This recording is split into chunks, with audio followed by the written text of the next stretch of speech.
Hello, welcome to the 18th Annual Tallgrass Film Festival. I am Chris Renteria, a filmmaker, Tallgrass alum, and film advisory board member. I'd like to thank our sponsors and anyone who is joining us today. If you are enjoying yourself this year, let everyone know on Facebook and Instagram and tag us at Tallgrass Film and hashtag Tallgrass 2020. Now I'd like to welcome We Can't Breathe director Clarence Williams IV. Clarence Williams IV graduated with honors from John Wells directing program at Carnegie Mellon University. He's completed 3 feature films since graduating. His feature film, No Doubt, premiered at the 2018 Silicon Beach Film Festival. It's currently being distributed by IndieFlix and Freakish Films, respectively. His other feature film, My Friend Tucker, is being distributed by Indie Rights and premiered at the 2018 Golden State Film Festival. Clarence was also nominated for Best Director and Best Screenplay by the Black and Latino Filmmakers Coalition. Clarence, how are you doing today?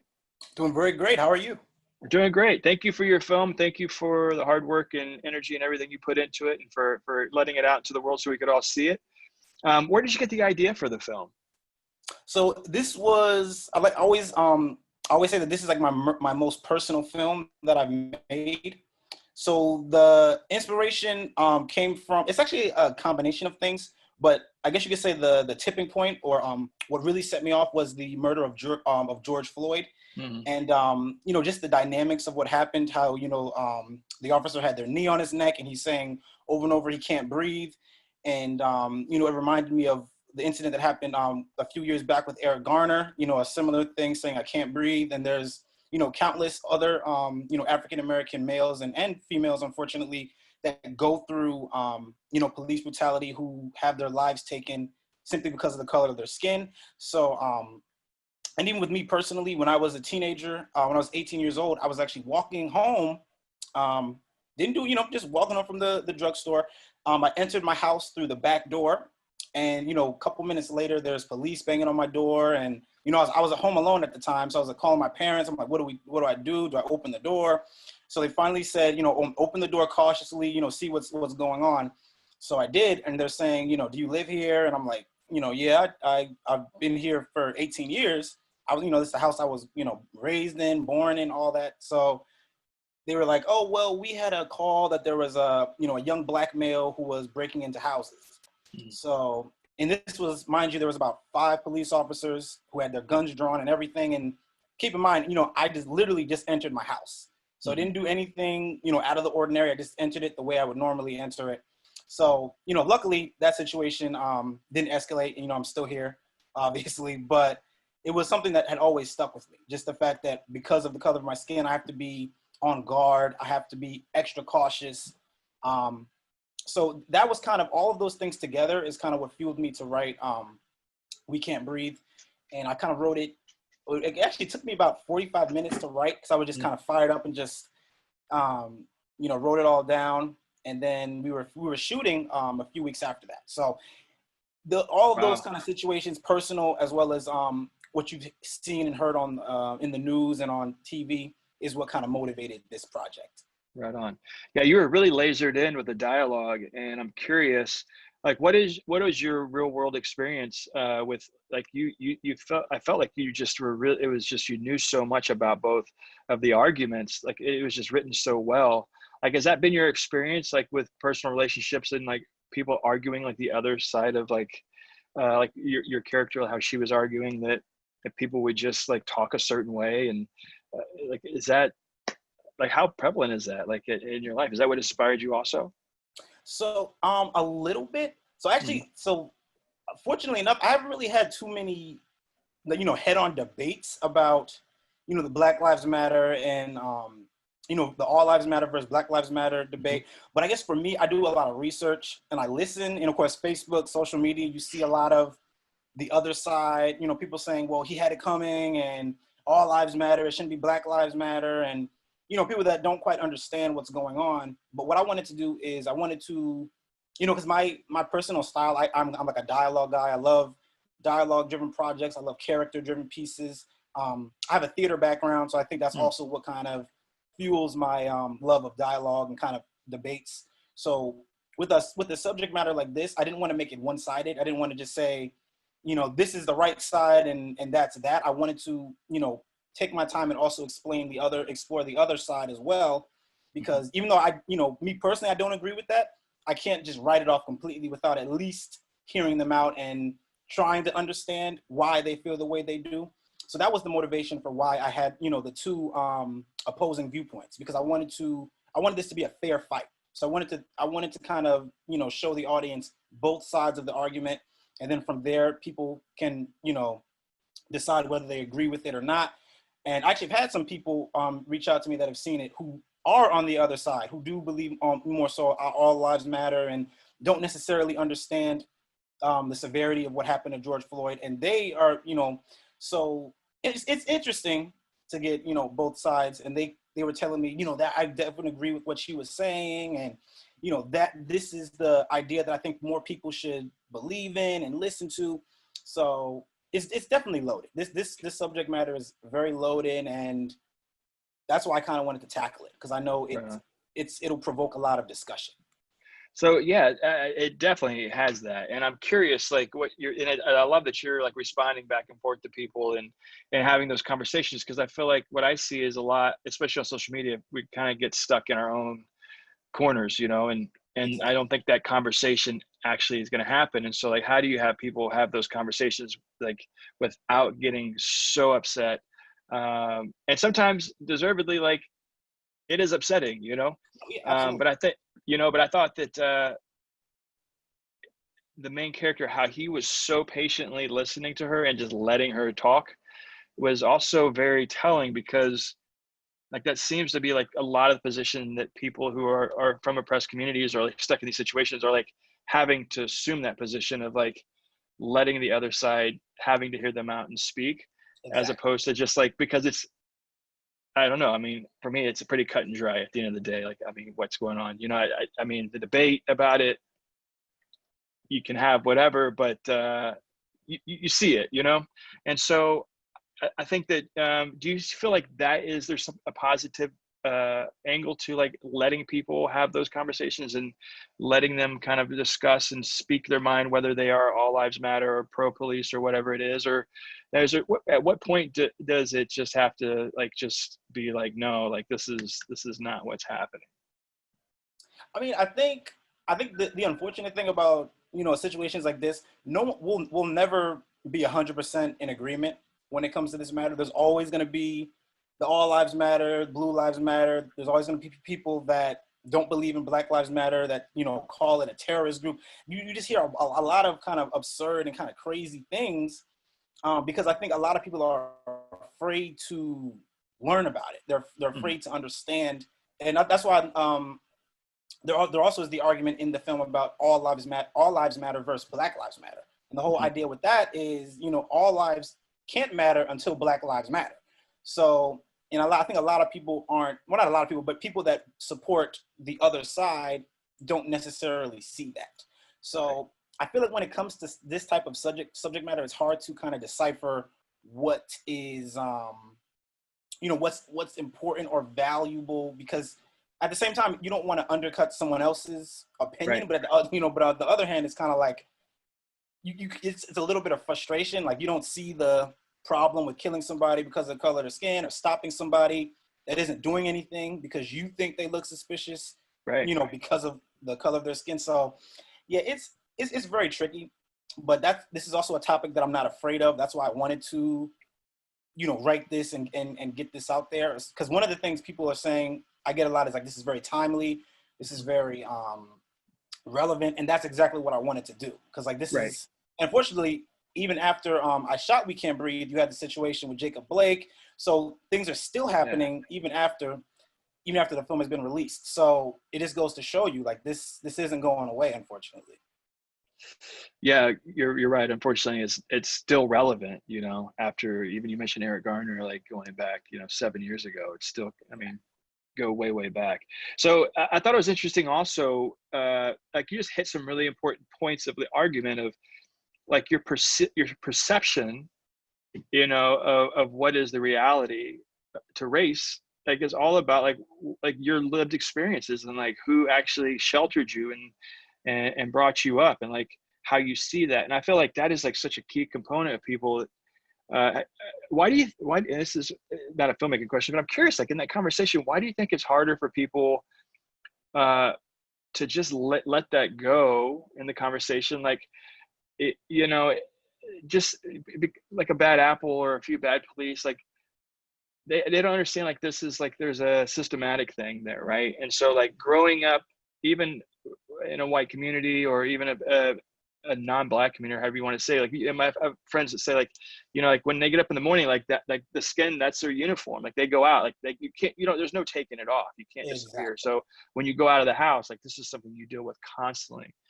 Why is it so hard for people who are not black or who are to understand like the differentiation between that? Like why is that so hard for people to kind of pick up on sometimes, do you think? Or how can we communicate that better to people? I think it also goes back. So this is actually another point that I address in the film is the idea of, what white privilege is. Mm-hmm. And it's hard to be aware of something when no one's ever made you aware of it before. So that kind of goes off because, the female character, she's biracial. So she has, her mom was black, dad is white, but her mom passed away. So she was never really, she wasn't raised by her, her black side. She doesn't know anything really about, she's not that in tune with, black culture and what it means to have a black parent. So all, her idea of race is all crafted, and influenced by her father, who is, is a white male, and he hasn't really struggled with anything, hasn't experienced racism, hasn't experienced any sort of oppression. So that kind of shapes her her viewpoint. And I think that happens a lot of time in these situations. A lot of people that haven't personally been affected by it, they don't necessarily agree with it. So, and it's also, to flip the coin, it's not even just, a white thing. There's also black people who say things like, well, if they just shut up, they wouldn't get killed. Or I've never been attacked by the police. I've never felt threatened by the police. So why do they feel threatened? So it's a lot of people don't really empathize. They think because it's never happened to me, then it's something wrong with the victims. Like they must have did something. And the sad part is a lot of times, and of course there are incidents, of course, where, there is a black man that has a gun on him or that tries to shoot at cops. So it's not 100% one way, but a lot of times, if you look, the victim is unarmed. The victim, in the case of Breonna Taylor, she was asleep and she's murdered in her sleep. And so it's a lot of, I think I think we can solve a lot of issues if people start to try to put themselves in other people's shoes. I think starting there and thinking, well, what if this happened to me, or what if this happened to my brother, my wife, my husband, uncle, whoever. I think then we can start to get to the root of the solution. Yeah, I'm with you. I hope so. So as far as making the film, like what were some of the obstacles that you had? Like, I noticed you shot this pretty much on one location. So tell me about the filmmaking process. Like what were some of the positives and some of the negatives in the journey of making this?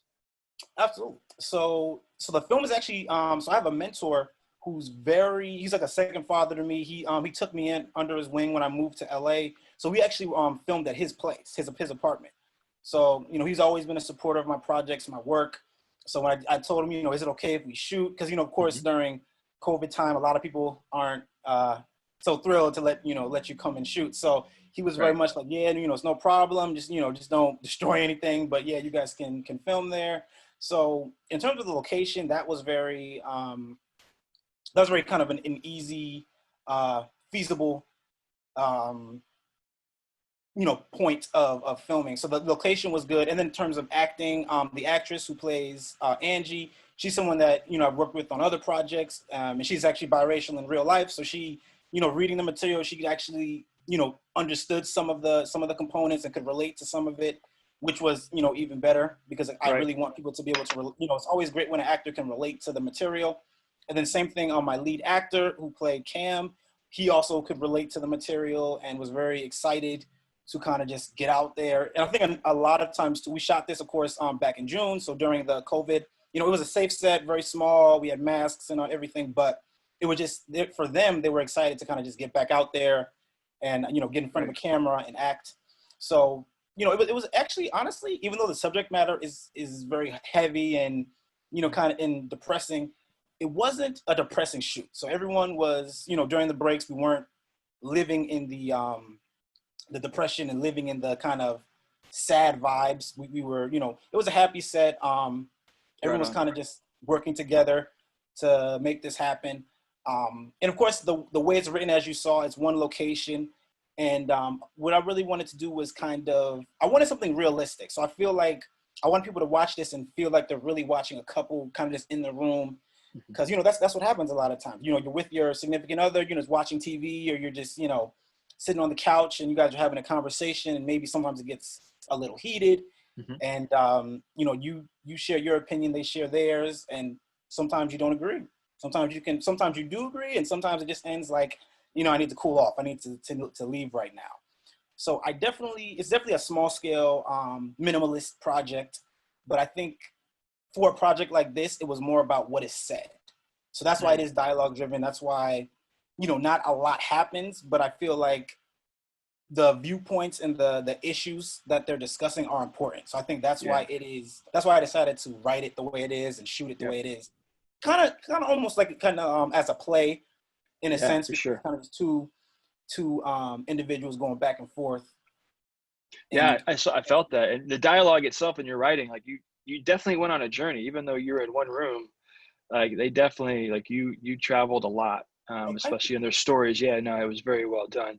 What are some of the unexpected things that maybe popped up with the film? I know, like, it's pretty remarkable that you actually were able to complete a film during the summer months of COVID. That's incredible. I know a lot of people who were, you know, sitting at home envious, like just kind of like, oh man, I wish I'm ready to go shoot because it's so difficult right now. Like, were there some like unexpected challenges with that, or like, tell me about your experience filming the project. So actually there weren't really, in terms of the COVID component, because we would all get tested. Everyone, it was definitely a safe set. We had our masks on, we had hand sanitizer, thermometers. We had a lot of the important components. The trickiest part, or the most challenging part, is, you know, the outside factors. So for example, because we're shooting in an actual apartment building, so you can't control the tenants and everybody else that are there. So we had the filming took a little bit longer than it should have, because we had two people literally right outside the window having a conversation. So, you know, very loud, long. It was about 20, 25 minutes. So we literally just had to stop and wait. Because, you know, we didn't want to go out and say, hey, you keep it down, because, you know, we weren't really supposed to be filming stuff. So it's like, we kind of just got to let them do their thing. So there was that.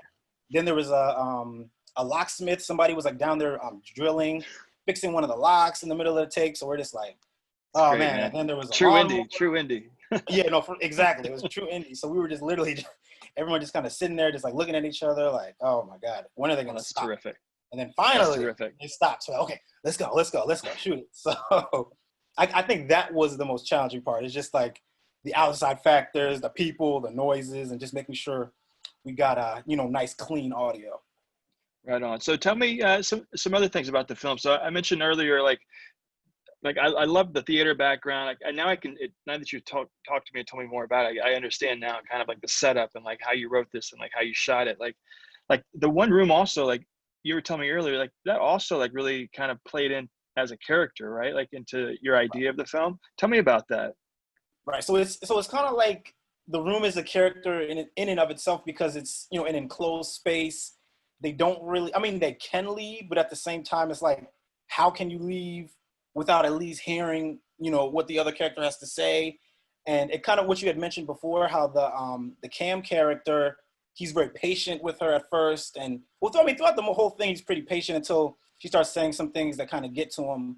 Mm-hmm. But even then, he doesn't completely blow up on her. He more so is just trying to make sure she can understand where he's coming from. Because he kind of understands her, and, you know, and why, you know, and how her background kind of molded her ideas. But I think he felt like she wasn't really listening to him, because she was kind of set in, you can't do this, you know, protesters are bad, all this is bad, you know, Black people need to act better and this won't happen. So that was kind of what I wanted to play with. And it's actually interesting, because I did have some people that reach out to me and say, you know, I wish he had gotten angrier at her, or I wish he had done this to her. And it's like, you have to understand, at the end of the day, they're still a couple. So they still have love for each other. That's why the ending is a little open-ended, because he leaves, but it's like, it doesn't necessarily mean the relationship is over. It just means he needs to get away. He needs to do this for him. And if she doesn't want to be there for him, he's still going to do it.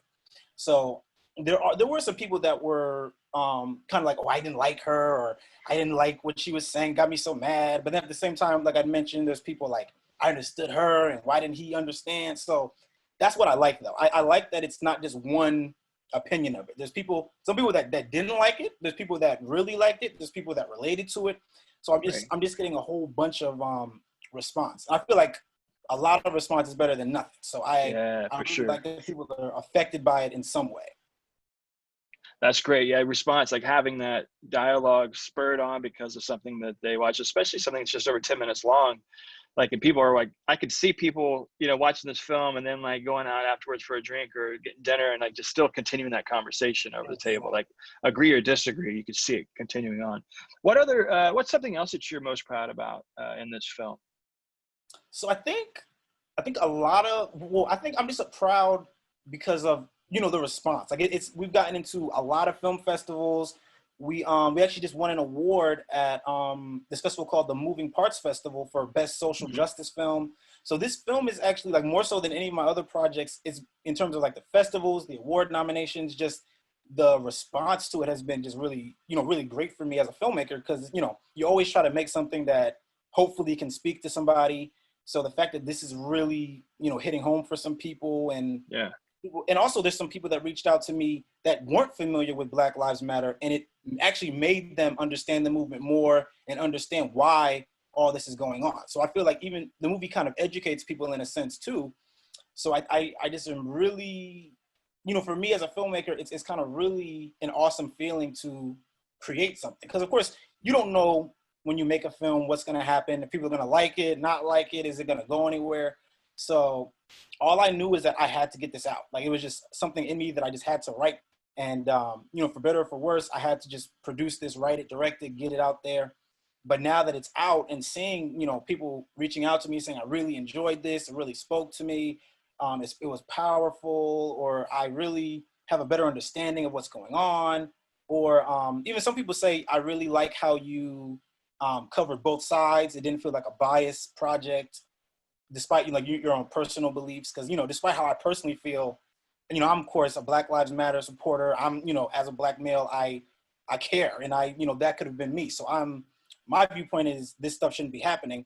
But I still, even though I don't necessarily agree with the Angie character, I still created her from an unbiased point of view, because I wanted to, you know, do justice to her just as much as I wanted to do justice to the Cam character. So it's been great for me.